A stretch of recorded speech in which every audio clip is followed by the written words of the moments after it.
In this video, I'm going to break down exactly what my blood work looked like after a 40-day Orthodox Easter fast where I ate no meat, no eggs, and no animal fats. Now with these results, I'm going to put side-by-side references from the last time I did a strict carnivorous diet for 3 months straight. The differences, they may surprise you because to some people, things look better. But what actually matters for performance, well, you'll soon find out. So let's get straight into the results and we'll start off with testosterone. Now after 40 days without any animal fats, surprise, surprise, my testosterone as a vegan was actually higher than that of a carnivore. My total testosterone increased from 26.4 up to 33.5. Now that sounds great on paper, but here's where it actually gets interesting. If you actually look at my SHBG, my sex hormone binding globulin, that shot up from 55 as a carnivore all the way to 83 as a vegan. Now SHGB is the protein that binds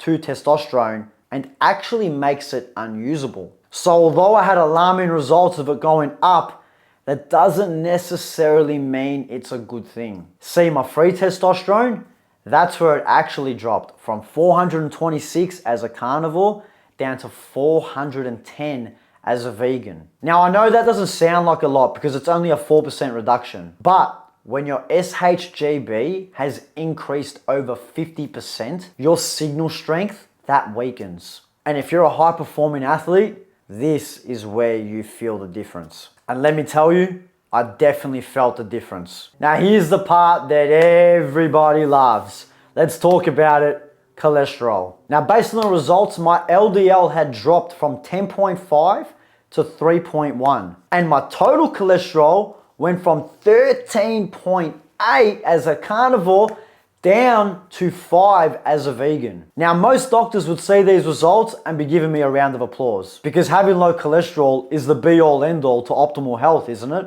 Well, perhaps not the case because the biggest change that I saw from these two comparative blood works was my HDL. And this dropped by nearly 50% from 3 down to 1.67. Now HDL is critical because it supports hormone transport. It protects your heart and carries fat-soluble vitamins. So by removing saturated fat from your body, like I had done, as a result, you lower cholesterol and you lower the raw materials your body actually needs to build. So contrary to what most believe, reduction in cholesterol isn't always a good thing. Moving on, let's get into the iron and protein. Now my ferritin dropped from 372 to 318. My serum iron dipped and even my albumin rose, which is a sign that my body was heavily compensating from a lack of protein in my diet. So by not having red meat for 40 days, my iron levels started draining. And if you're a woman especially, you'd know this. I felt it in my strength, my output, and just my overall performance in life.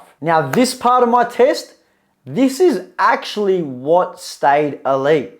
Now this was the measurement of my inflammatory markers. Both my CRP and ESR were under 1. Now that comes down to consistent training, good recovery, and a clean lifestyle. So even through a super carb heavy fast and abstaining from red meats, my baseline resilience that I've spent my whole life building up stayed strong. Now this is an important metric to look at because despite the fact that I put myself through nutritional starvation for the 40-day fast, for the many years, if not decades, of me doing the right thing, that has built a level of resilience and a body armor that cannot be overpowered in such a short period of time. And this is why I always preach consistency over a long enough time period will garner you lifelong results. So what's the lesson with all the results here? At least at surface level, my blood work seemed to look cleaner. I mean, think about it.